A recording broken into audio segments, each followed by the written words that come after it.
Support for this podcast comes from the patrons at patreon.com/FMLFPL.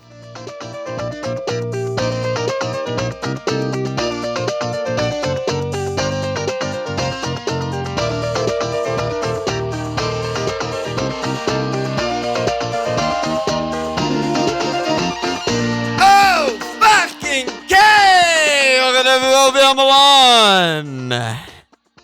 Swalsh. Had to fuck. You had to fuck. Had to fuck. People are clamoring for a fuck. All right. Had to fuck. How'd it feel? I'm juiced up. Okay. Yeah, juices are flowing. Adrenaline's flowing. How are you, sir? I'm wide awake. I'm good. How are you? I'm wide awake. I'm dreaming. Dude, game week 1, FPL. It's fun. The schedule being back to normal. Oh, my God. That's the underrated biggest thing of the weekend was the slate at 7 o'clock. The slate and the fans. It was so good. That's what it's all about. You don't even care that you're watching like a terrible game on TV. Like all the TV games were bad in that slate, but it doesn't even matter because there's just so much action and so many dongs. I was watching Palace. So. Well, you were watching Palace, but the other games were really bad. I gotcha. I thought the Leicester Wolves game was entertaining. It was okay. Interesting things to see there. That's another thing. Game week 1, everything's my goodness. Get ready for a very long pod listener. Yeah, I think the pod length maxed at the Friday of my life right before game week 1. We did 2 actual hours. And Let's just do 3. It's going to go down from here, but they're still going to be long. It's a curve. The first few are always long. Everything's relevant. Everything is important. Yeah. Every point of data is a data point. Everything's in its right place. Yeah.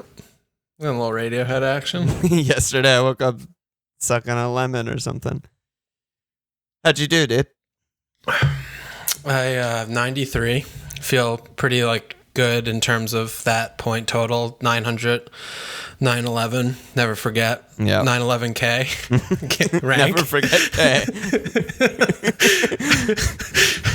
Feels like a very adequate and happy start. Just meat and potatoes with Captain Mo and having Bruno.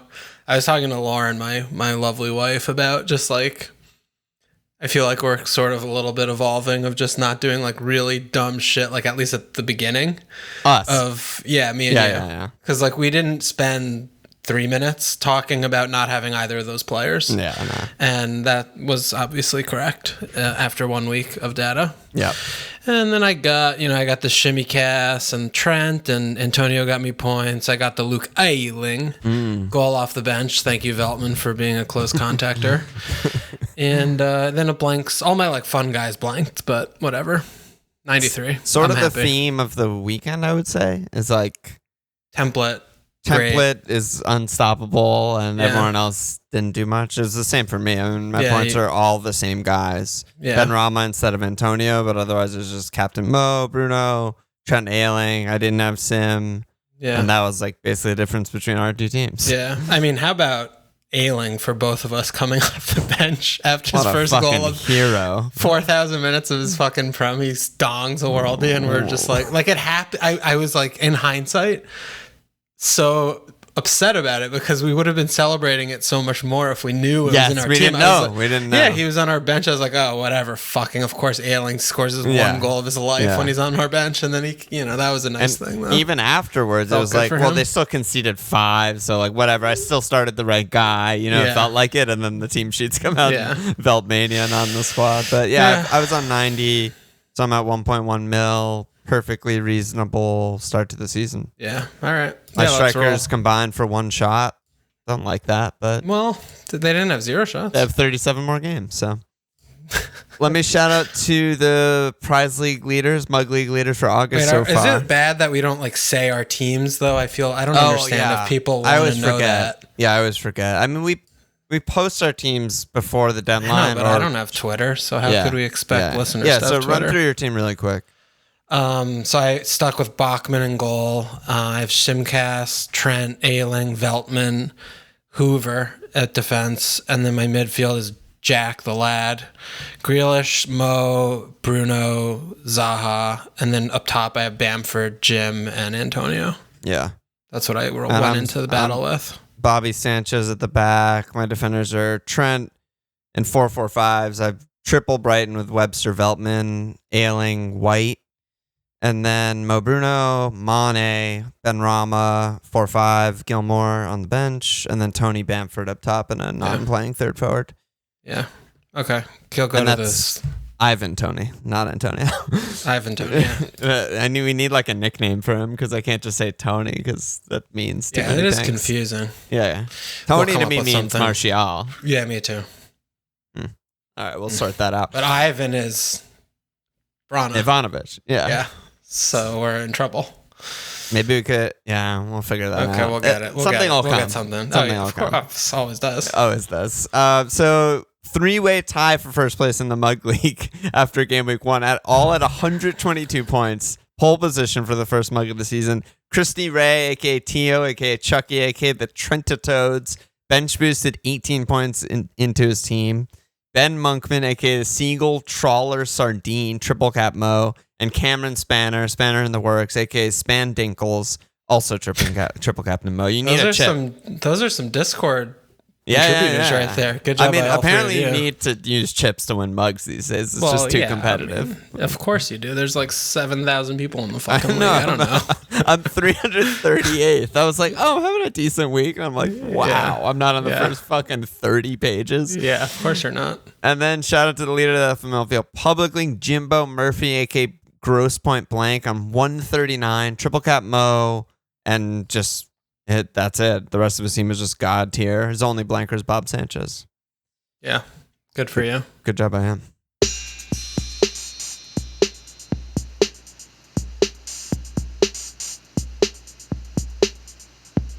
All right, bro. Where to begin? Everything's a thing. I don't even know. I feel genuinely overwhelmed right now. I have so many thoughts and so many things swirling around in my mind palaces. I don't know what to do. What do you want to start? What do you want to go? Let's start with Man United. We got a few questions on Man United. Ben Arfe, is Paul an option in midfield? He's only 7'5". Ozzy, early thoughts on Greenwood. And Deadlands, thoughts on Greenwood versus Paul. Is Sancho going to force Mason out of the 11? Paul must be nailed as long as they're playing smaller clubs in this early run. That's with a question mark. Also, Varane got announced at 5'5". They obviously destroyed Leeds 5-1. What's up? Yeah, they look good. Leeds were very, as they were sort of at the beginning of last season, open against the top. Against the top side instead of kind of being a little bit more conservative, which they ended the season on. But I don't know, man. United seem to have their number. I mean, they just kind of do them every time they play them. The last, I don't know. And it was 6-2 last time at Old Trafford. Yeah. Every time, 2 out of 2 times. But you know what I mean? Yeah, I mean, the players obviously all played well for Manchester United. It was a very, very lopsided game. It was not even remotely close to being competitive. Yeah. And I mean, Paul was just running the show. It was insane how much Paul was Pauling so hard. His hair was very good on point. I like the blue and he had double color going with his little stripe thing. That's a good job for him. He's so good. 4 fucking assists. Doesn't even play 90s. Just insane, dude. And I mean, Greenwood was also very good. Every touch is just ridiculous with him. Greenwood was. Yeah, basically everyone was good. Even the bad players were good. Fucking Fred scored. McTominay was making runs, completing passes. Let's not give Dan James no credit. That he was awful. He was so bad. He just is you know what he is? He's like a child playing tag, and he just is you just can't get him. He's really fast and quick, but he's just playing tag out there. But yeah, I mean, that's what the United guy said right on the Anfield Wrap show this morning, was talking about exactly that. He was probably a little over cautious and pessimistic, maybe more so than the average Manchester United fan, but he was saying they just have their number. Leeds play perfectly into United's hands, and I basically agree. And maybe we should have doubled up on them for that reason. It was just not really competitive, and the good thing with Leeds is they take these on the chin and they keep going, and they're going to play the exact same way. And next time they'll be the one that scored 5. Well, Leeds, we have to. We'll spend a few minutes on. Yeah, we'll talk about them. We're talking about Manchester United, though. So, and then the most important thing to me is you look at Southampton next. Yeah. And they're the worst two center backs in the league, or the worst pairing, maybe with the keeper. Bednarek has to come back in.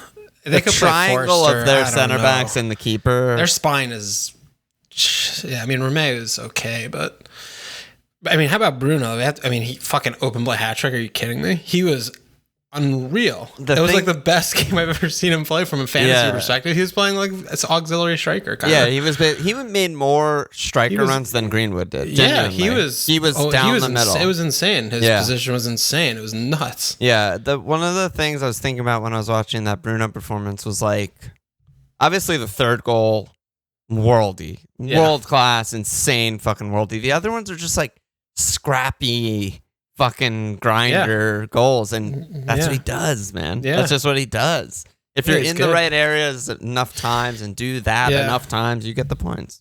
Yeah, he has a good sixth sense for where the ball's going to drop, and his positioning and his movement. He just always anticipates so well in and confidence. Around he shoots. He does. Yeah. So, in terms of FPL options, I mean, Paul. We know that he obviously is one of the best players on the planet. Can he do it consistently? I mean, is he really a legitimate FPL option? Is he going to be positionally, in the spots, game on game for FPL that you want him in? I think those are all very uncertain questions that would put me unanswerable until we get a few in a row. Yeah. Southampton, Wolves, Newcastle, though, I mean, you could also paint that picture the other way and say those are all like very good games that he could just boss and dominate. Yeah. So, he's always an option. We know that. We've been talking about that since, fucking for 6 years. Yeah, actually.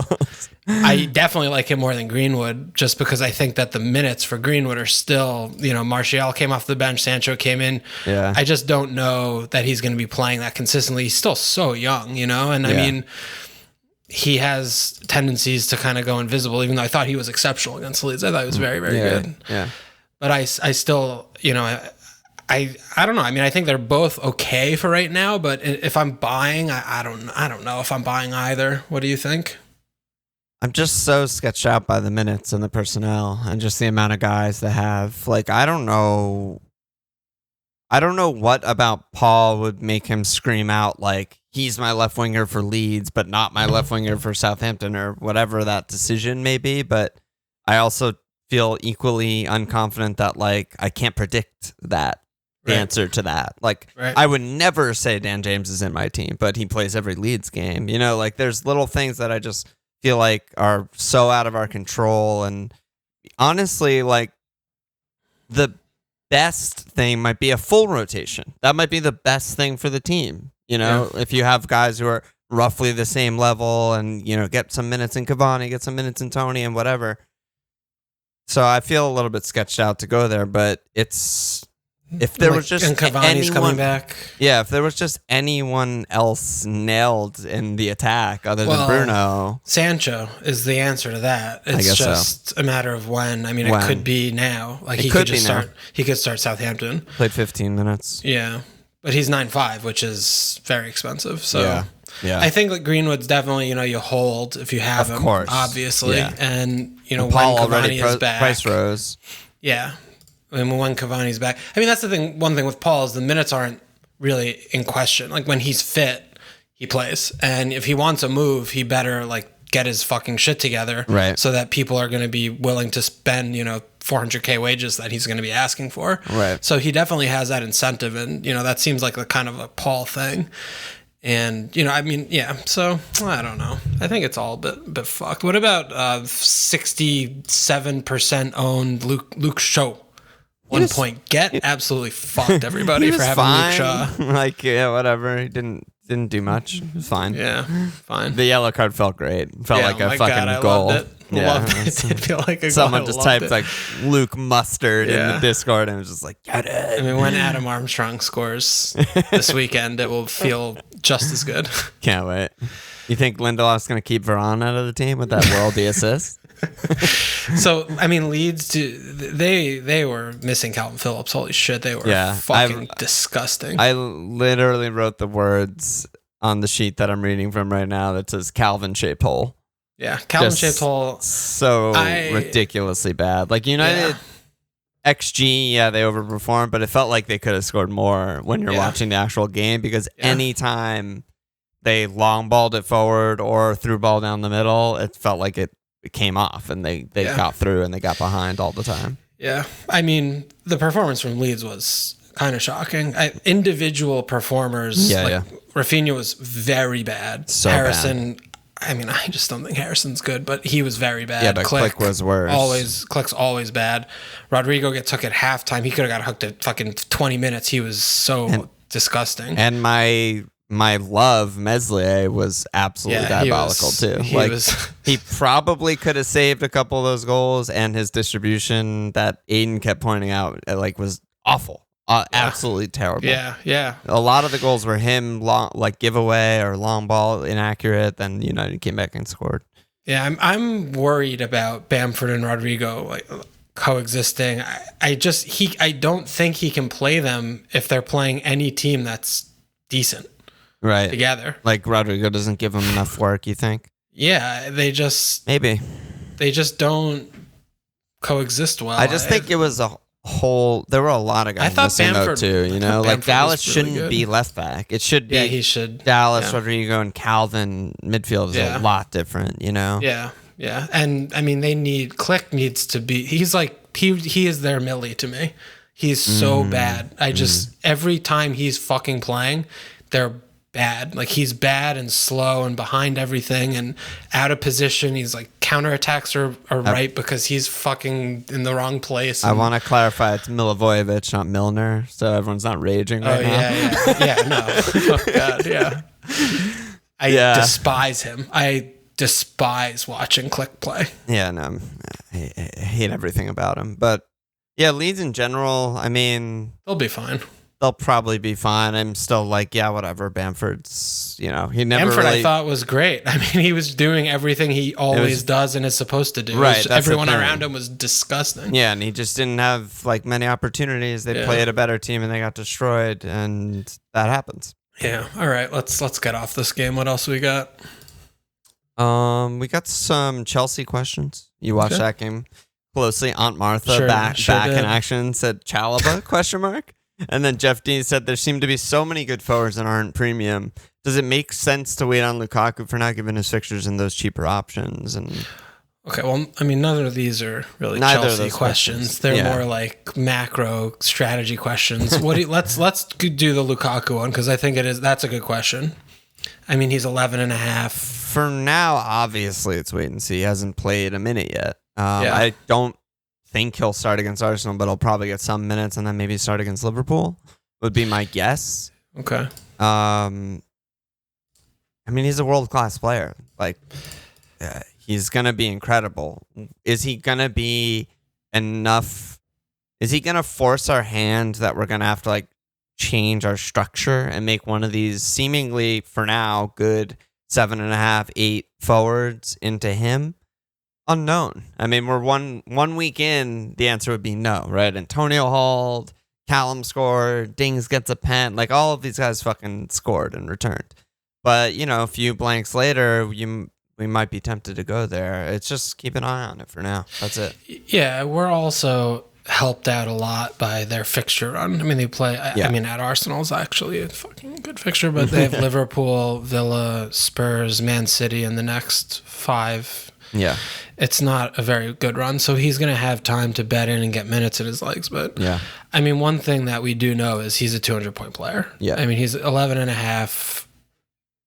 He's going to be getting hauls. We remember when he was in the Premier League's flat track bully, destroys the shitty teams, very reliable captaincy option. I think the answer is yes. I don't think you're going to really be doing well if you're trying to cover, ROM and then the ROM cap games by, spreading it around with players like, Callum and Antonio or whoever the fuck.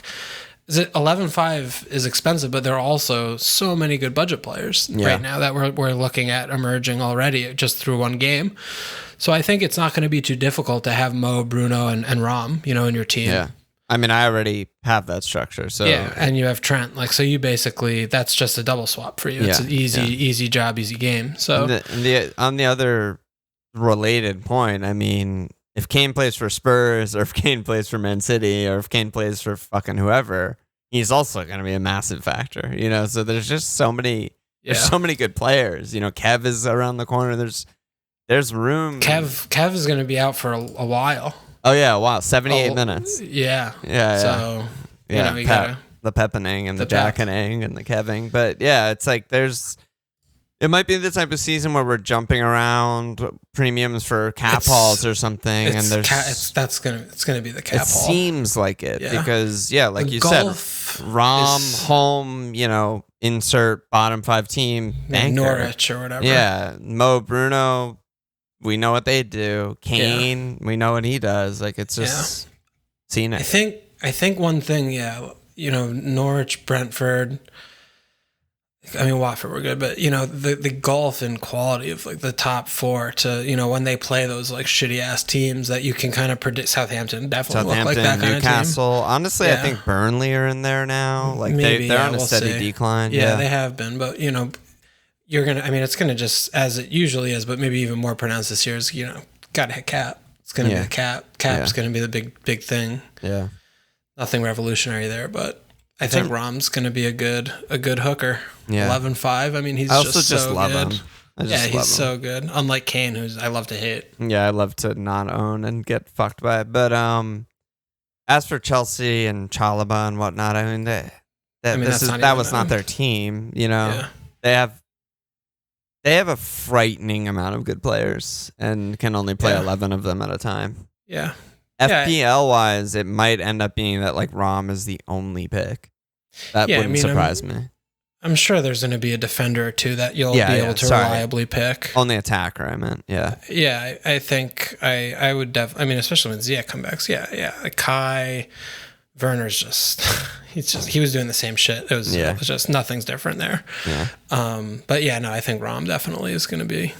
I mean, maybe Mount will be nailed. I feel like he has the best chance of the other attackers to be nailed and just find double-digit assists or something like that. Yeah, I could see that, sure. But yeah, they're really good.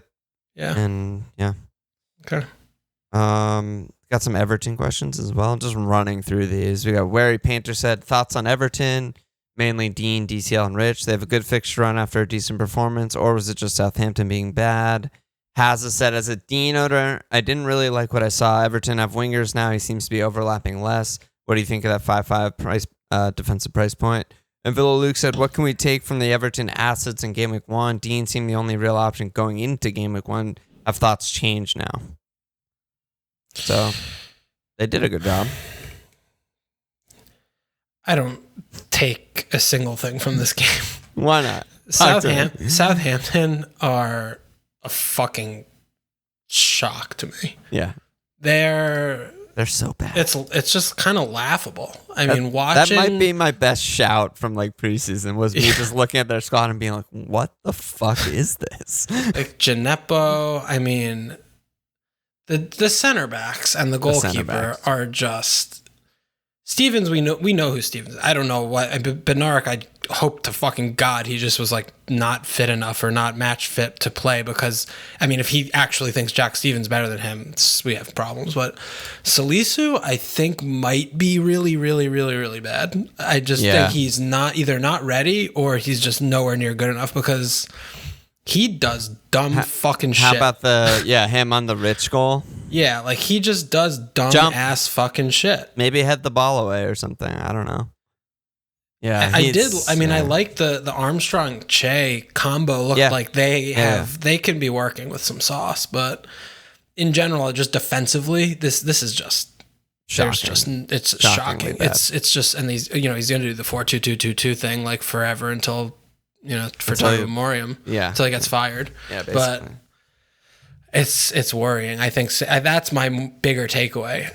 Yeah, than anything. Yeah, I agree with all of that. I mean, Vestergaard was so far and away their best center back. Oh my God. And they just are like, yeah. Thanks for $10. Like, yeah, goodbye. later. You know, go down. Replacing Ings, they probably did good business there, but they didn't reinvest the money anywhere, so they're just significantly worse. You know, I mean, they got Armstrong. I meant anywhere else on the team. Like they got like Livramento. They signed Perot. That's an improvement over Bertrand. But like, Gineppo and like Theo. I mean, Stu didn't play. I think he wasn't fit or something. Sure. I mean, he's Stu Armstrong. Like he's fine. You know, it's know. But I think like we'll Theo see what the team starting looks like for them. Yeah, he shouldn't be starting for any team this in 2021. I mean, we'll see what they look like next week, but this exact 11 and iteration of Southampton that played against Everton is as bad of a team as you'll see in the league all year. Yeah. So Salisu is 21, and center backs, I know later curve, but like don't start him if he's not ready. That's really the bottom line. And they did give him legitimate minutes at the end of last year when they were kind of in Garbaggio time, but he has some attributes. He's very like active and mobile, and he's like kind of good at dueling and tackling and shit. But he's just like he has rocks in his head, and he just makes some really boneheaded decisions, and he just seems really like naive. Like, I mean, like any 21-year-old would, and he just seems like he's someone that any opposing striker is just going to feast on to like see him playing. But holy shit, this kid doesn't know what he's doing. And DCL did. And Rich and Jack Stevens too. Jack Stevens he can't move. He can't fucking move. Like you turn Jack Stevens, you score a goal. It's just he's ridiculous that he's even. Yeah, they're in trouble. Yeah. They're in a bit of trouble. But did you see anything from the Everton players though? Like DC? I mean, I thought Rich definitely though. Rich looked really great. Good. He looked really good. I've always liked Rich more than you. Like I just think Rich is just a great player in general. He had a bad season last season, but I think he's just a great player. And DCL did the DCL thing. He just got many chances from like 5 yards out. Yeah. And if you get that many, he'll score goals. Maybe we underrated the fact that like he's just so dominant in the air and so active and so front foot. But I do agree with you that I think, Southampton played their part in that because we know Townsend's a bad player. We know Gray's a bad player. Like they shouldn't look like that ever. Yeah. So we'll see. We'll see what happens next week. Dean is fine. Yeah, there's no part of that game where I would be like, I didn't like what Dean was doing. Like he was still integral and getting forward, and another day he probably gets an assist there. No, I totally think Dean, you hold him. And Rafa's had one game. But and that Keane era was Southampton's only chance. All of their XG, like all of their everything was the Keane era. I do really like Armstrong though. I'm interested. I like he was just his movement was great. Like I mean him and Che, the way they play, he does look like he's going to be able to pick up a lot of what Ings, what they're losing from Ings at $6 million. I feel like he's definitely someone that's going to be a good enabler. If we're going to need to find someone in that cheap bracket, $6 million. On Friday My Life, I said to you guys, I was like, he should not be $6 million. There's no reason. He should have been 6'5", probably. Minimum 6'5", but I don't even think 7's wrong, right? Because 6'5" is like you're a promoted striker on a promoted team who's expected to go down. So I'm like 7 maybe. Yeah. But I mean 6 is ridiculous for him. It really is. So that's definitely a good thing. Let's go to West Ham. Mukizi said, how do you feel about the West Ham defense going forward at the back? Souf and Cresswell are still good picks, or should we look at other assets? And Pozo said, should Ings owners do a straight swap to Antonio? We could just talk about Antonio and Benrahma and stuff, I guess. And so what do you think? Well, I think the first question actually about the 4 at the back will lead us into a lot of the talking points about the game and the players in general, because they were so bad defensively. They were absolutely terrible. Mm-hmm. And, knowing Moyes and knowing what they did last season, that's not okay. Like, even though they won the game, I don't think Moyes is going to be happy. I do expect them to go back to 3 at the back because that seems to be the only solution. They don't really have another midfielder that comes in and gives them like significantly more defensive work. They don't really have a winger that comes in and does that for them. The back 4 is going to be their back 4.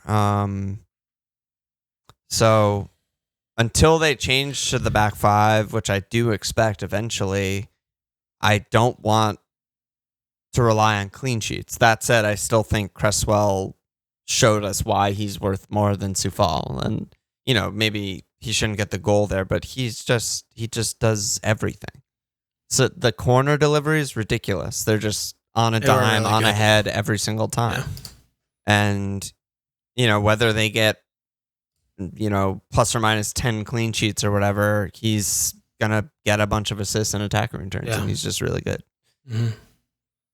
Yeah, I mean, I agree with where you're coming from. I don't know if they're going to go to 3 at the back, though. Yeah, I don't know. I feel like part of the reason of why their balance was so bad with Souček was like abdicating his job as in the 2 and just playing as a striker. Yeah, so they ended up playing like a 4-1 like 5 or something. Like I don't know what the fuck, but if he actually stayed home a little bit more and like stopped running into the box every 2 minutes, I think that would have helped a lot. It felt very much like, Fornals, Benrahma, Bo, and like Antonio, that they need time to play together more, because they were changing positions like so much. Like when Antonio would kind of go wide or drop in, and Benrahma would drop in, and Fornals, I think the game kind of passed him by a little bit, and Bowen, his final ball wasn't that good. It was just all very disjointed from West Ham, I thought, in general,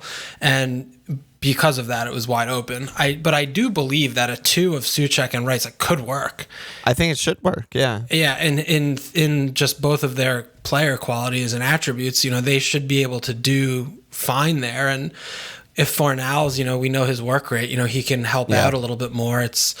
But it just I don't know. There's something just like off, and I've been thinking about it, and I haven't really come up with any good answers. Yeah, I mean, second half they were way better, in every way, defensively and attacking wise. So maybe there was some sort of adjustment there. It seemed like Antonio went wide, almost a 2 with Benrahma more towards the middle, and so maybe they had a little more help in midfield there. But yeah, I mean, it worked so well last season when Cresswell was left center back, and with freedom to still do some attacking stuff and still take all the set pieces. When they had Lingard, though. Yeah, with Lingard. And I don't know. What's his name? Played a lot of minutes at left wing back, and they don't really have a replacement there. So, I think Masuaku. Yeah, I think Benrahma is a really big issue. I don't think he fits in the team whatsoever if they're doing 3 at the back, because he wants to play in the half spaces and pick the ball up, but he's not really getting into doing defensive work, and you can't really have that kind of player. But he's also not a target man. He's not very versatile in terms of that kind of thing. I'm just worried that he could play in the 2 with Antonio, though. I don't think he could. I don't think he offers enough hold up. I don't think he can interchange. Yeah, I think that's kind of what we saw second half. Honestly, I think that's kind of what made them get better. Was him. I thought that was just because that was all Antonio doing that job. I felt like he was just playing striker, kind of he was just making runs and taking defenders with him. But I didn't feel like his so many all of their attacking moves at some point I feel went through him. Yeah, but that's because they had 7,000 men in the final third when they had possession, and he's just a guy there, and that's fine. But it's out of possession. It's my pictures in my head when we're talking about this is when the ball's in the midfield and they're trying to progress, or what are they doing and what's their shape in that, not when they have the ball in the final third. It's they're all up there and it's great. Yeah. But that's where I'm just because I was out of possession. Their shape was complete all over the place. Yeah, Newcastle just running them to death. Yeah. Yeah, we'll see. I mean, what do you think about Ings and Antonio, or just Antonio in general? I mean, we were kind of you were losing your mind. You were shitting, pissing, coming, throwing up. So yeah, I mean, the pen was. I don't think there's a single thing in fantasy that I hate more than when my player misses a penalty. I think that's the worst. More than when I have a triple defense. I'm gonna take it a step further and just think penalties are the worst part of fantasy in general. I don't agree, because I love the feel. I love closing my computer and my heart pounding and me squatting and sweating and shaking when my guy's going to take the penalty. But I love feeling that. Only if he scores it. Only if he scores it. Yeah. When he misses what do you think about when the most owned forward in the game has 0 shots in open play and gets a pen in the 96th minute? I mean, Adam Messina, come on down. He's the Josh. Did the Josh The Benson. He did the Benson. Yeah. That's who I blame. Like, what? It's 3-1.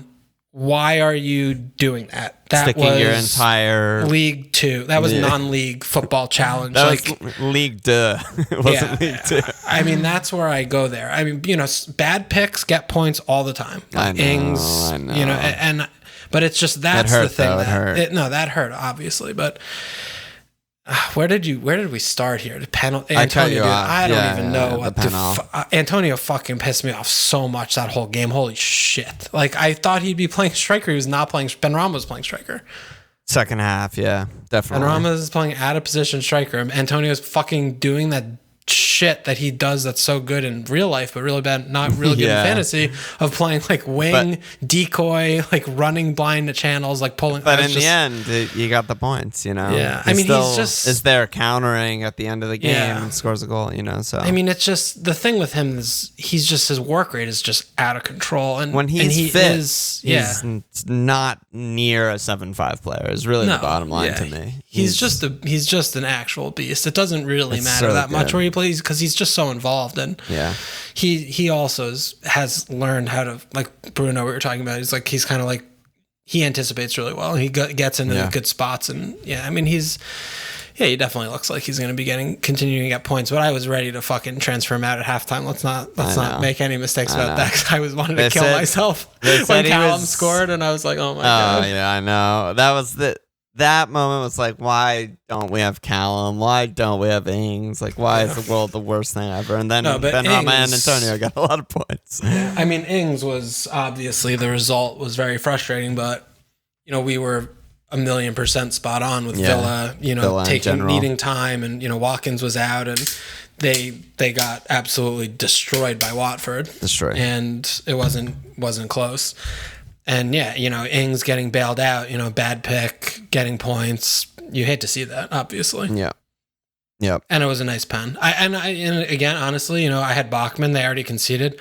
I'm glad that they got a pen because, I take that all day. Yeah, as a Bachmann owner, I want the pen. Yeah, that's true. But yeah. Yeah, West Ham. We also got a bunch of Spurs questions. 2 from Do It here. He said, Ali, maybe not as much of an option as previously thought. Seemed to be playing deeper in the 4-3-2-1 rather than further up with Bergwijn and Lucas. And also he said, if Spurs don't replace Kane, Son probably stays up top and is just a great pick at his price, right? And then Ryan said, Ryan Good, new Patreon subscriber, Ryan Good, said, what did you think of Spurs' performance against a not full-strength City? Does transferring Son out for someone like Pogba seem more realistic? Which I don't know what he means by realistic. If Kane does leave, or does he look like a definite replacement for Espirito Santo and worth keeping him? I think that's like a Google Translate question right there. But yeah, that's fine. Go ahead. Well, I'll just take... Before you answer this, let me give you... I know you don't know this. Okay. Spurs have a game on Thursday in Portugal for the Conference Championship Europa Fuckfest League. Actual? In 3 days. Yeah, they have a game in 3 days for the thing. And they have another one next Thursday. So carry on with your answer. I love that you 100% knew, and you're 100% right, that I did not know about that. Because I just assumed it went with the other European schedules, which don't. Yeah. Okay. That's terrible for them. I was just going to say, I thought Spurs played well. I think they, City were better. No question in my mind there, but they missed all their chances, so get fucked. And Spurs countered really well. They had a clear plan. I remember talking about this, I think it must have been the premium pod, but Nuno has previous with, a goal-scoring winger and a striker, with like a Jota and Jim, and Son is just fucking world class and he does his thing. And they gave him too much space and they were playing Nathan Ake and they were pretty bad. And Jack doesn't defend and they just played through that side over and over again. I think you can be very confident and feel really good with Son. And I think the people that picked him, deserve credit because a lot of people didn't even consider Spurs with City in game week 1, which is a thing we talked about. And the season is longer than game week 1, and their fixtures are now Wolves, Watford, Palace. and everyone wants him, and he's a great pick. Yeah, whether he stays up top or if Kane stays and he doesn't stay up top, I think he's still a good pick. Yeah. But Ollie, well, the other thing I was going to say is Ollie, I disagree with that. I think that is just playing Man City. Like, that's just what happens when you play against Man City. You get smothered. Well, I mean, Bergwijn and Lucas, that doesn't work against every team except for Liverpool and Man City. Like playing three counter attackers who don't know how to complete passes or just want to, dribble and take the world on. I was thinking about this though. Skip, dude. If Mourinho would still be there, if they had Skip, how the fuck did he not keep Skip last year? You'd think he'd love Skip, but I mean, it's insane. Like if he had Skip and Hoj last year, and Skip is unreal. He's so good. He didn't have to start Dembele and Dombele ever and shit. Yeah, I feel like it's like a size thing. Yeah, to be honest, like I feel like shithousers. He likes a fucking unit. Yeah, and he probably just looked at like 5'7" Skip and was just like, "Well, this guy's not a DM." Yeah, Skip's real, dude. He's real. Yeah, he's useful. Yeah. Yeah, I agree with you with Ollie. I'm sure Ollie's going to be, kind of Jack of all trades, kind of Jack Sparrow of all trades, going up there and playing more, more striker positions when, the personnel changes. I mean, it does seem like Kane's going to stay, honestly, at this point. And, when that happens and, he rejiggers the players around a little bit, I feel like Ollie could still be a thing. I still think he's going to be good. Yeah. In terms of the rest of the team.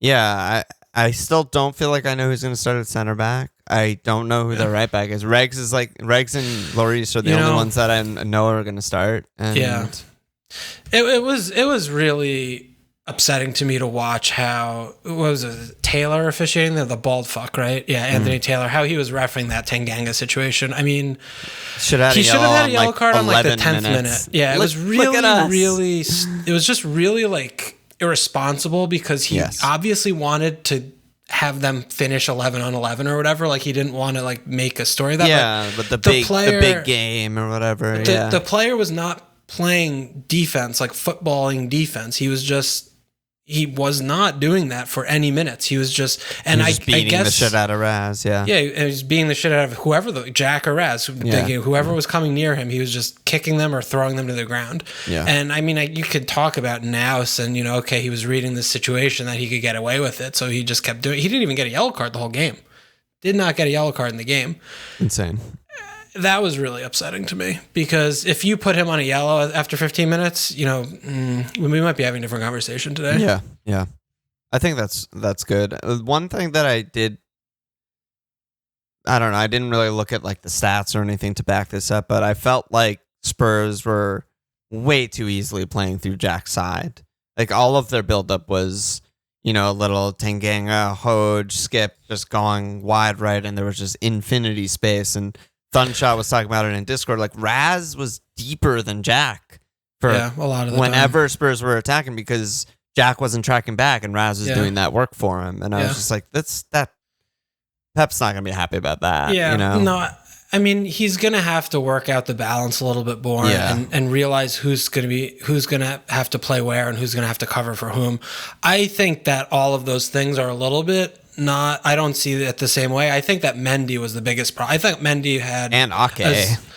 Ake did what Ake usually does. I mean, they play the high line and he's just not in a good position because none of them are because they're playing high line. But Mendy had so many times where he was, overlapping or playing a risky pass when he's in a position where he cannot give the ball up. And then, I felt like it happened, just over and over and over again.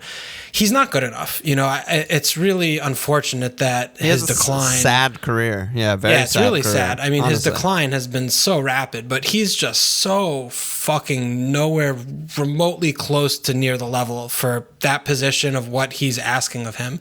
And I mean, Zinchenko can't get 90-minute legs in him fast enough. They need to fucking never play Mendy in a league game. Yeah. Unless if they're playing Watford or something. Again, I think that was more the issue for me than anything else. Yeah, we'll see with City. There was just they have so many guys coming back, and we don't really know, but they'll obviously be fine. But yeah, Spurs, good job by them. Yeah, no, I mean it was a good performance. The games were like all good. Yeah. Like all the televised games were fun. There were no draws, which is insane. Yeah, no draw. I love no draw, dude. Love that. No draws is great. Amazing. Yeah. Absolutely amazing. Your team. How about your team? Easy you know game. what? You know what's really funny is we got actually 0 questions about Liverpool. There's nothing because it was a walk in the park. Automatic. Yeah. Everyone who's good was still good and returned points except Mane, and they're just really good. It was amazing. I fell for you with the Mane blank. You roll. I mean, you go again. Sort of defined my week. Yeah, of course you go again. I mean, I thought he looked good and lively, and everything that I was hoping was basically there, except for the ball didn't go in the net, or one of his passes wasn't an assist or whatever. So, it's definitely reminded me of last season where Mane blanks, and then maybe this week, which is another, in my opinion, banker with home Burnley. Maybe this is the game he pops off or something. But the goal on assist game or something. Yeah, like is he worth 8 million more than Tsimikas? Not right now. Is he worth 4.5 million more than Jota? Not right now, but we'll see in 3-4 weeks time. Yeah, longer than that, maybe he will be. So yeah, I hope so. Okay. Yeah, there were a bunch of 4-0 defenders and stuff. So Side said defense seems to be the most interesting prospect in terms of the shift from the template game week 1. Talk to us about the prospects of the 4-0 guys and the other new starters in the good defenses, Chalobah, Vesti, etc., Varane. And then Santi said, who's your favorite 4-0, if any, other than Sim? Or C. He wrote C. It can't be C. That's just like 2. It's got to be Sim. Shimcast. You said Chimcast, but I'm saying nickname. I think like Sim is good. Yeah, whatever. I mean, we had I think like 4 or 6 to 4-0 defenders play this week. That's crazy. Yeah, is it that really many? Yeah, it was a lot because Amarty played too. So we had Amarty, we had Livramento, we have Hoover. It's Duffy, Amarty, Livramento, and Hoover. Shimcast. And Chim, yeah, sorry. Yeah. So, I mean, Amarty, we don't have to talk about. He's the worst of them by so many miles. And he's out the team already. Yeah. Livramento, I don't expect him to play against Man United. I think that he's going to put KW, unless if he plays him in midfield, which is possible. But I think KWP will probably play this game. I feel like that one's going to be like a horses for courses, unless if he just backs him and he's just trusting him. I wouldn't like transfer him in, though, at this point. Yeah, I agree with that. I feel like I have no read on that, really. Yeah. Like, I was like, why isn't KWP in? That's weird. So yeah, and I mean Hoover. I mean I have Hoover. I started with him. Hoover good. Yeah, he was Hoover good. Hoover good. he played well. I think I saw like Semedo had like he wasn't fit or something. Like he was like in isolation or something, and then he like didn't have enough training. Okay. So I don't know if it was that he's just preferred to Semedo, but. He's a good player, and it's not unreasonable if they are playing a back 3. I don't know. He plays both. I don't know. He's a good player, and Semedo is not a good player. There's going to be I think they're going to be challenging each other for the spot. Yeah, in terms of all of the rest of the guys not named Tsimikas, he seems like the one with the highest upside, the most versatility, and the best chance to actually play significant minutes. Yeah, which is because of all those reasons why I picked. I didn't expect him to start, but that's why I picked him. And I mean, at 4-0, he's obviously has something about him. And again, I just think he's a quality player. I think he was playing fucking wing back. If there's a 4-0 wing back, I mean, it doesn't matter what team you play for. That's going to be a good pick. He was like a highly thought of prospect at Liverpool, and as part of the Jota deal. A big part of it was like getting him. So, but then it's just so frustrating because they just spend all this money on Semedo and he's fucking horrible. But like, do they have to justify the fee and play? Like, I don't know what he's going to do there. But I don't know. Yeah, I think Hoover's good. Hoover's a good one though. Yeah, and then Duffy just seems like he's on borrowed time. I mean, when Veltman's back, it's just and Dan Burn gets back, he's just going to be, he's just going to be like the bench guy probably. Yeah, I think so too. So they just need a lot of guys because they play a lot of center backs up there in Brighton. So that's that I think. Man, Brighton were just getting shit on all those set pieces and stuff. Yeah, that was concerning. Maybe Bob Sanchez. My guy. He didn't play well. No, he didn't. 2 saves, almost got that 3rd point. Someone in Discord was like, "3rd save point." I was like, "Nice, let's go." And then they lied. No.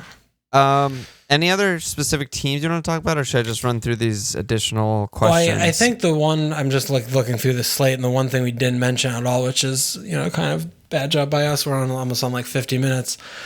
Mbeumo, I think, is the biggest first game winner of the season. Yeah, I think, because it was a Friday, felt like that was a year ago. But yeah. I think, to me, watching the games this weekend, he was from an FPL standpoint, the biggest gainer in my mind. We talked about him a little bit on the budget pod, but he's playing out of position. He's playing striker. Yeah. Just period. He's just striker. Ahead of Toney. Yeah, by a lot. And I don't know if that's just because they were doing Arsenal, but it seems like that's going to be the way they play. He's, he didn't do the thing in the box. Yeah, his finishing was bad. Yeah, it was really bad. And, that might be something that you're just going to have to stomach. We've seen plenty of players like that, but he's playing out of position. He's 5'5". You're watching them play with a 35% possession, and he's still getting these huge chances against Arsenal. Yeah. They're going to be able, they should be able to do that against any team, if that's the way that they're going to play and invite the pressure. And they hit really well, And Toney's passing is really, it was ridiculous. Really good. He's like Jim, kind of, honestly, a little bit. Yeah, and Billy was talking about that on the Anfield Rap Pod today, and I looked back to see, and yet there were plenty of games last season, even when Toney scored 5,000 goals, where he had one shot, because he had 0 shots against Arsenal. But there were games last season he had 1 shot but 2 assists. Yeah. He's just so good at coming to the ball, flicking it on, winning everything. Yeah. So I thought Brentford pretty impressive, pretty good. Mbeumo. Yeah. He's got braces in him. He's going to be, if he stays fit this year, for sure. He should hit, 13 or so goals, if based on that performance in that position. Yeah, forget about it. So he seems like someone that is definitely a good pick. I'm definitely looking at my team how can I get him in? Am I going to change formation or what? But of everything today, Benrahma maybe a little bit of second place there because he was also playing out of position. Yeah. Just still concerned about his security of start in the medium term. But Mbeumo, to me, is the player that I saw this weekend that I was I want to get him in my team of everyone by a lot. He was really good. Yeah. I thought Dennis too was actually. Yeah, but then he got hurt. Oh, he did get hurt? I didn't see that. Yeah, I think he came off knocked, and then Cucho came on and scored with his first touch, a fucking blammer. I saw that. That was a fucking world. Yeah, but Dennis is also he's 5'0". Yeah, he was good. 5'0" forward getting 5 shots and a goal. Yeah. No, yeah, he was really good. Sarr was good. Watford were good. And they played all this fucking so awesome. Etebo or whatever, and Kuka. They just slotted in there, and clever Tommy C was just doing all the Tom C things. They just destroyed Villa. It was amazing. Fucking fuck Villa. Derek is weeping. Yeah, whatever. All right, let's go questions here. So do it again. He said, did today's game give you any insights on City assets? Anybody you want specifically for next week versus Norwich? Mars and Kev, in quotes, nailed since they didn't play the full 90s, question mark. We need to, and then let me just interrupt because Jeff's next question. Interrupt? I didn't say anything. Well, but you were about to. And Jeff's next question is, can you remind new listeners and Discorders what nailed means? Because I think that. Well, there's just so many of these questions with is Mars and Kev nailed, question mark? Nailed is Mo and Bruno. Nailed is Sarr and Zaha and me and you on this pod. No, I meant Ben me. Oh, I thought me and you. No. That was bad. Yeah, fucking actually nailed. If you have to ask if a player's nailed or not, they're not nailed. They're not. Everyone who's nailed, we all know, is just not even a fucking question. That's nailed. Okay. So City players, though, not nailed. No, yeah, no one's nailed. None. Ederson is nailed. Yeah, Ederson. Jack definitely was interesting. He was doing things, but when they're not flowing, and Spurs gave them a tough game. He wasn't creating chances that much. They didn't really. I don't know. It was they just had very 2 monster chances, and both of them weren't even on target. Yeah, they play Norwich, which is you see how Norwich played against Liverpool. I mean, they do that against City. It should be the same thing. Where I'm expecting Kevin to come back in. I mean, he's been out for a long enough, right? He's ready for 90. Out for a while.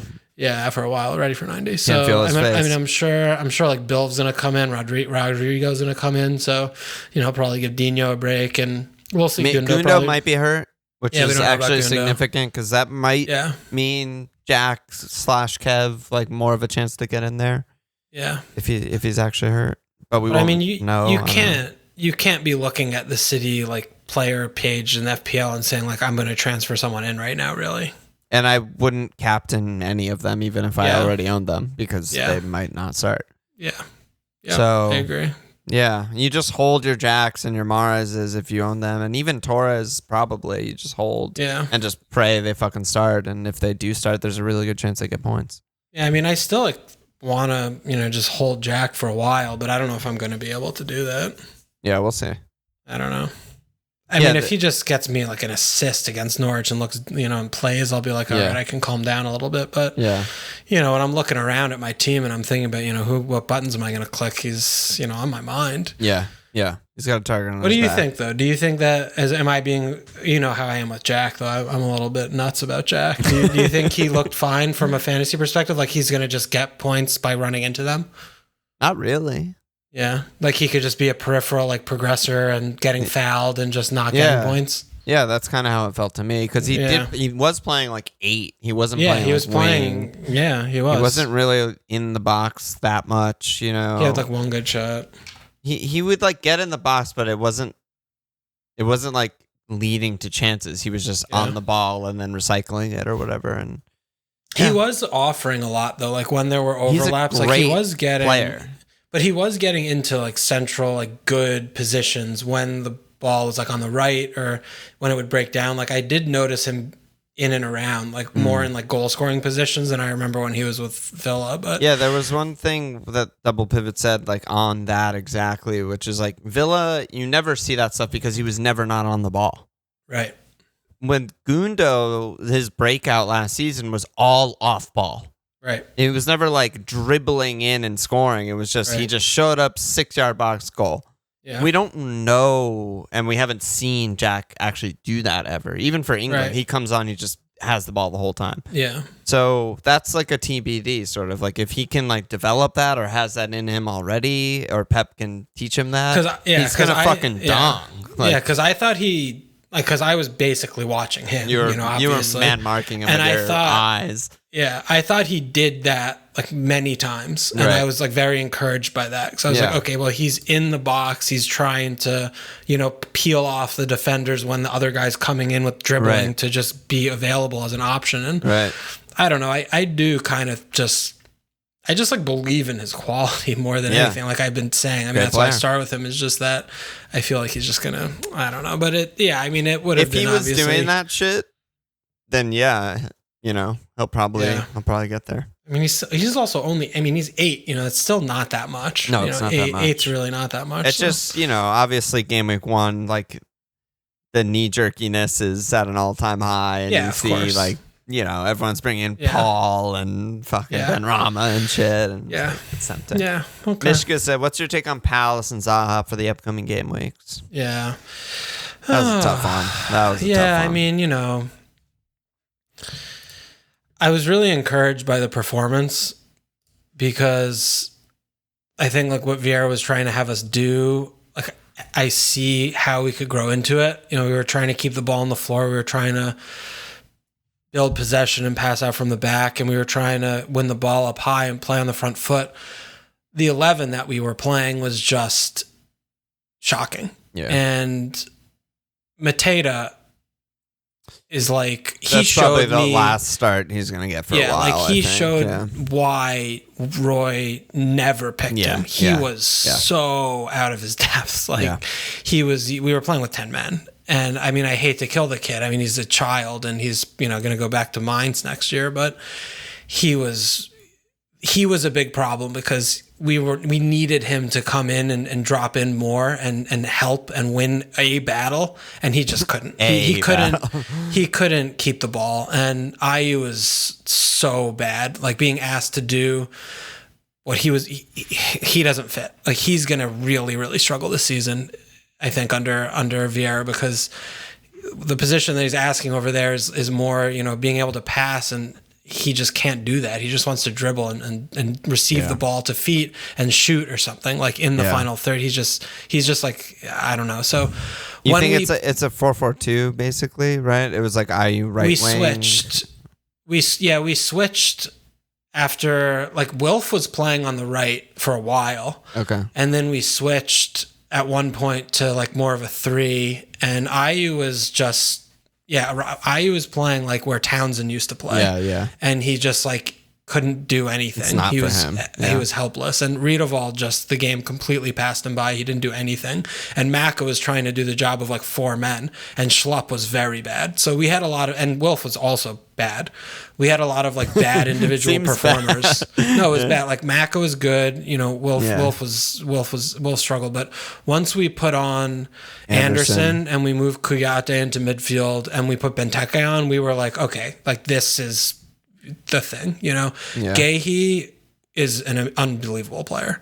He's going to be unreal. And Anderson is so good with the ball. Like they're both immediately supposedly really good with the ball. Yeah, like the thing that they both have is every single diag in their locker, and they would dribble the ball out and give us space and give us like off Guaita just so easily, and just take players out of the game with their just first pass to midfield. Yeah. And once we figure, obviously we need like Elise. IU can't play. We need to get out. We have to, our personnel is an issue, obviously. He said after the game in the post-match, Vieira was like, yeah, we're still in the transfer market. I need to bring in more players. Yeah, we're short. So, but I think that was all very good. And it was very nice to see Maka back. Running around, and Ward's a problem. I think Klein needs to play.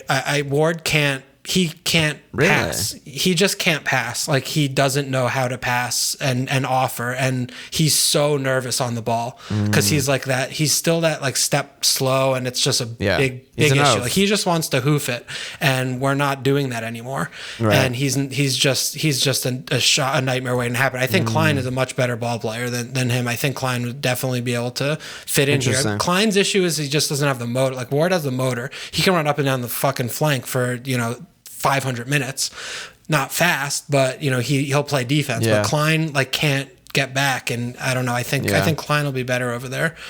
So we'll see once the personnel changes, and I think Raksaki.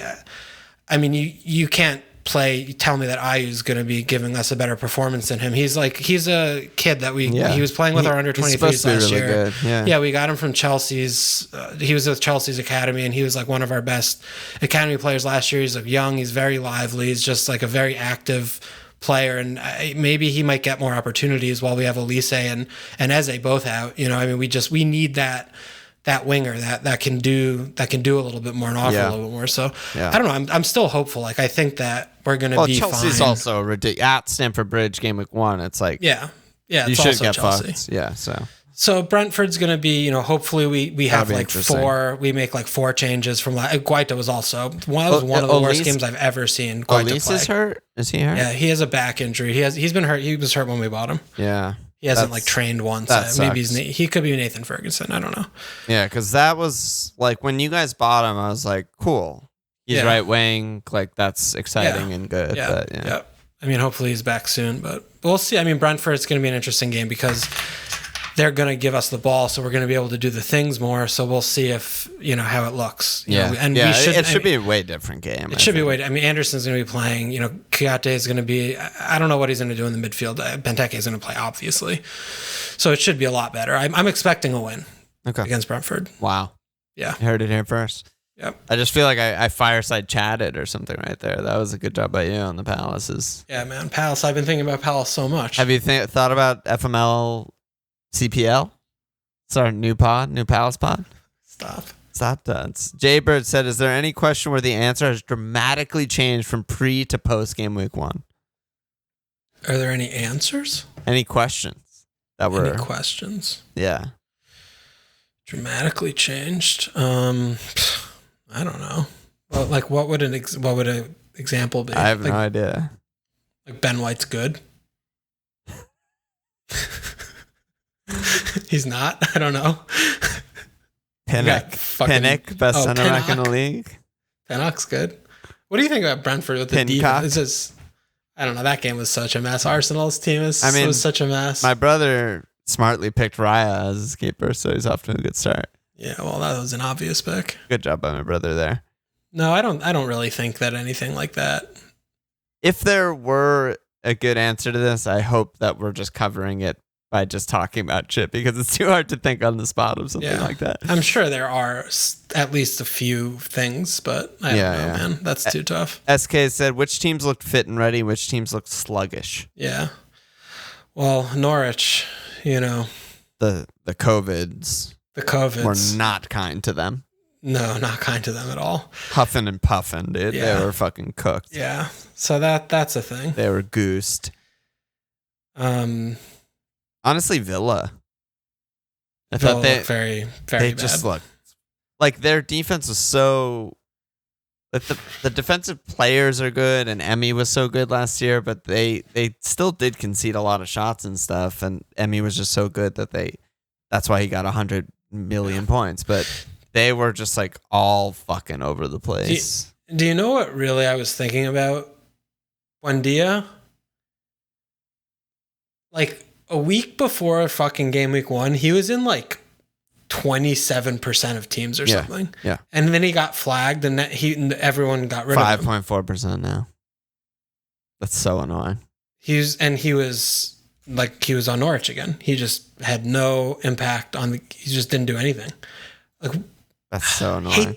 I hate that. We were talking about how like bad of a pick we thought that was. I know. And no one has him now. And everyone would have had him, and I would have been the only one on Ben Rama. Yeah. Fucking such annoying Bailey looked good when he came on. Yeah, so definitely. That's cool.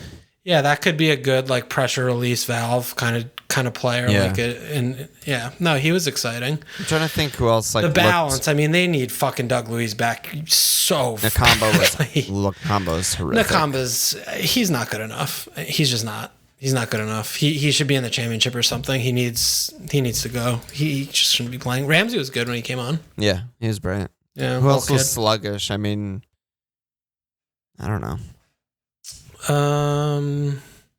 Burnley, dude. They suck. Yeah. Burnley, they didn't play well. Were they doing the high line thing again? I didn't watch it. I didn't watch it live. I just watched the highlights, but it seemed like I couldn't tell. Outside of set piece opportunities or like a long ball, they just had no ideas, and Brighton just completely dominated them. And then came back and won the game. So good job. I think the Watford performance was probably the like most surprising to me, because their preseason they were playing trialists. Like every time I saw a team sheet, it was like 5 human names and then 6 trialists. And they didn't attack in the championship. They were like a mediocre attack, and then they come out and just like, I'm assisted by Matt Target and Nakamba and whatnot. They just come out and like blow the doors down. Watford. They were Hornets really good. Are buzzing. Yeah, they should easily stay up. Almost every home team won. Yeah, I think every home team won except Norwich, Burnley. Yeah.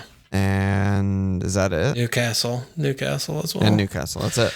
We might get lucky with Burnley going back down this year. This might be the year. It could be the year. Yeah, which would be wonderful. That would be terrific. They've long outstayed their welcome. That would be a win for football. It would be just one. It'd be ecstatic to not have them in the division. Oh. I mean, it was like watching like even Norwich. I mean, they were gas, but I think they could stay up. They do stuff. They looked okay. I mean, they had terrible. They really weren't. I mean, they were playing Liverpool, but they had like good spacing. They were moving the ball well. They were playing well together. Like the system, everyone seemed like they knew where they were supposed to be, what they were supposed to be going. They could stay up. Yeah. One thing I forgot to mention that I just saw in my notes is also with Everton. If Holgate starts, if he's their starting center back, if that's who he likes. No, he's not. It's going to be Godfrey. If that's who he likes, then he's going to be the best 4-5 in the game, maybe. I agree with you. If there's a 4-5 Rafa defender at Everton, then yes, I agree. Ridiculous. That would be the best 4-5. That was just one guy on my watch list. But Godfrey wasn't available, so yeah, I just don't imagine how that could happen. There's going to be a PowerPoint presentation, so. Yeah. 2 more questions. Ryan said, ready. is there any player, team, manager, which after 90 minutes we can already say we were just wrong about in preseason? Who should we be thinking about differently than we were a week ago? Well, Watford, I think we're just touching on Watford. Yep. I mean, they're going to be a tough game for everybody because they defend pretty well and they just hit so fast. Mm-hmm. So, I think good teams, bad teams are just going to have a difficult time against them. And they have a lot of different personnel. I mean, I imagine just looking at their squad that they're going to be able to, kind of pose different problems depending on who they're playing. They have so many different, he can change the team very, based on just a few personnel changes, that could just be very different than what they were doing the week before. So I think, I kind of looked at Watford, I was like, oh, maybe they'll stay up. They kind of have a bunch of shitty players, but I mean, get Messina. Hopefully, Messina's out. I don't know. I mean, Rose, fucking put Rose in. The Kiko Femenia wasn't even there. I mean, so those are also first teamers that weren't there. And Sierra Alta, Sierra Alta didn't play. Cathcart was playing and they still fucked Villa badly. So I think that's one for me. Yeah, I mean, we talked about everything already, but West Ham also just attack all out attack unless proven otherwise. Yeah, so that's St. weird. Max. We didn't talk about him. He was unplayable. Fucking love him. Yeah. I watched Leicester Wolves and Adama similarly to St. Max can just beat anyone at will, but he's so not fun for me to watch anymore. Well, he's not a footballer. I'm so sick of watching him because what's going to happen at the end of the move, no matter how shot off target good it is. Yeah. Whereas St. Max has actual fucking quality and the ability to beat anyone at will. It's just so nice. Yeah, I mean, we kind of just disparaged any idea of him being an FPL player at 6'5" because he switched to forward. But I don't know, man. If Newcastle play that attacking and he can get some goals and is their main assist provider, I don't know. It's not impossible. No, I agree. I think that could happen. Yeah. He needs to stay fit. I mean, Richie assist. Well, great pick. Great player. That's it for questions. I feel like there's so much more shit to talk about, but also we have to move on. We have to move on. So let's go to our teams, transfers, whatnot. Yeah. What are you thinking? I'm saving. Yeah. For sure. Too. Yeah. I mean, the only flag in my team is Velt. Really hope he plays because even though it's Watford and they were good, it's still a great fixture and I really want him. My alternative is Gilmore at City or White home Chelsea. So really would prefer Veltman there. But otherwise, the team is just good to go. You're saving too? Yeah. Yeah, I'm going to save too. I'm feeling good about my team and it'll be nice to have 2 frees and, reassess after another game. Yeah. I was thinking also 2 frees, especially in the early season, because a 0.1 difference, we have 0.5. Yeah, it's 0.5 difference. You can't really get up to anyone without a double move. So 2 frees feel even better early, I think. Yeah. But I definitely want Mbeumo. That's my number one priority. He's your number one target. Yeah, is trying to figure out what sacrifice I'm going to make to which attacker I'm going to sacrifice to put him in. I don't really have anyone like that right now, I don't think. Yeah. Okay. And then captain, dude. Yeah. There's I'm on Bruno. I'm on Bruno. So I was on Bruno. And then Liam and some others were but home, Mo. We saw every home team dong for fun and most of the home teams win and all that stuff. And they talked me into Mo. But I think both are just incredible picks and it's basically a coin flip. Yeah, I mean... Are you going to make the case more strongly for Bruno? I'm not impassioned about it, but I think, we've been playing FPL long enough to know, even though obviously Anfield's going to be out of fucking control. That's the thing. We know what happens usually when we captain against Burnley. It usually doesn't go that well. I mean, they are still like a competent. They've been worse recently. We destroy Burnley, dude. Yeah, no, you usually do destroy Burnley. It's like 3-0 every time. Yeah. I know. I mean, that's true, but I guess I do have some like inherent like Burnley. Like I'm not sure. I mean, it's not going to be like easy. Yeah, but like you're gonna get kicked and fouled and like all that, waste time and all that shit. But like, we still should be like a 3-0. Yeah, it should be a comfortable victory, but Southampton are just. I think that I'm more like banking on Southampton are in big trouble. Yeah, they might just like go down. They're they're trash. And Manchester United were actually like irresistible. Yeah. And I just feel like Southampton, I mean, granted it's in a way, it's going to be in St. Mary's, but okay, you put Stu back in, maybe KWP plays instead of like a 12-year-old. Maybe he puts Bednarik in instead of Stevens or whatever. Or, I mean, I don't really care. Maybe he puts Forster in. It just doesn't screams like much of a what? Difference. Yeah, it just screams to me of like, oh, their two best players on the pitch are like like the strikers who like are not gonna have the ball. And Armstrong. Yeah, JWP is just going to be like chasing shadows. I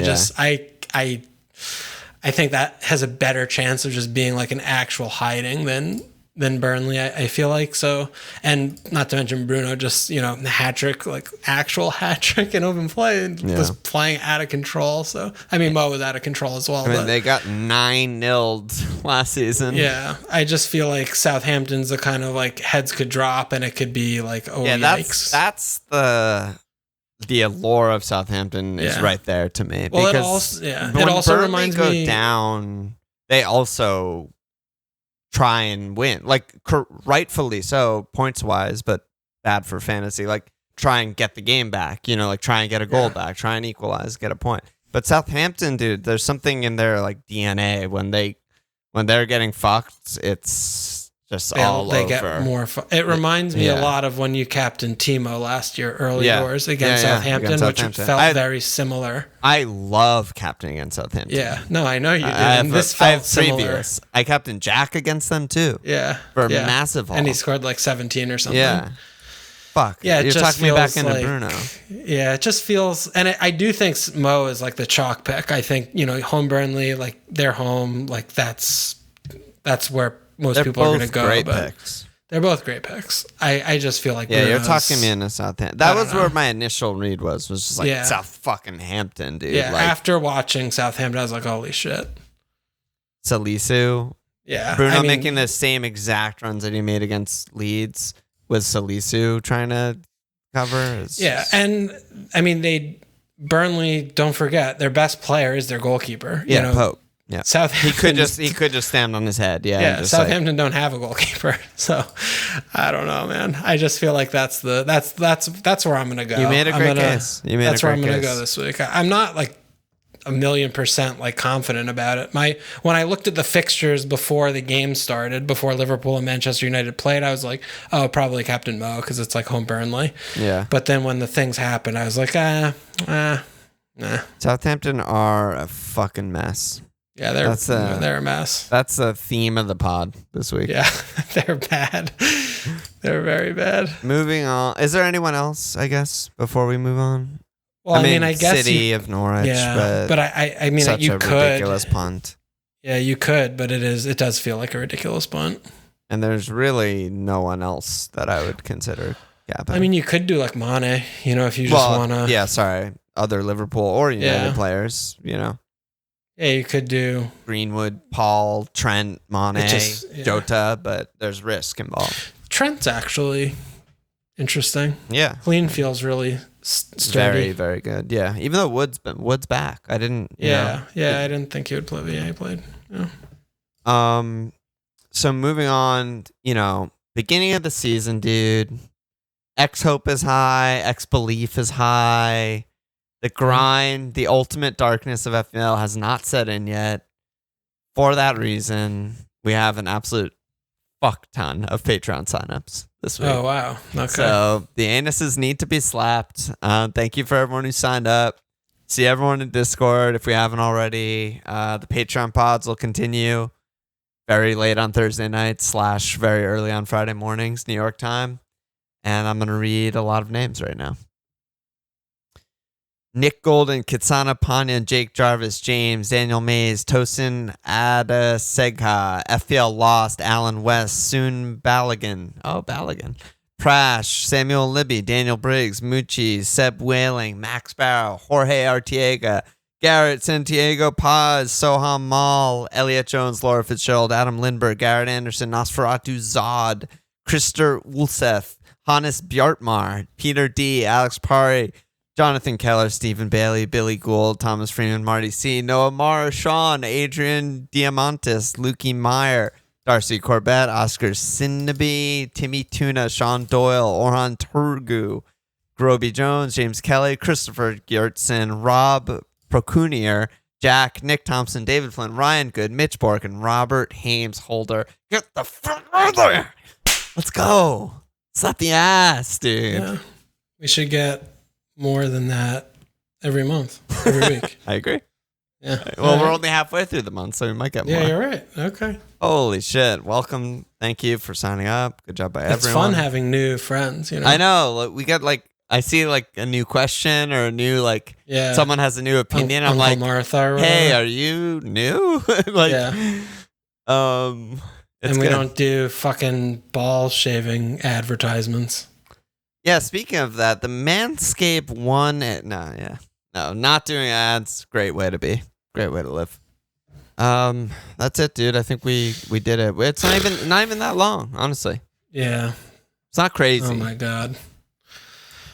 We're back. We're back, dude. All right. So Thursday pod.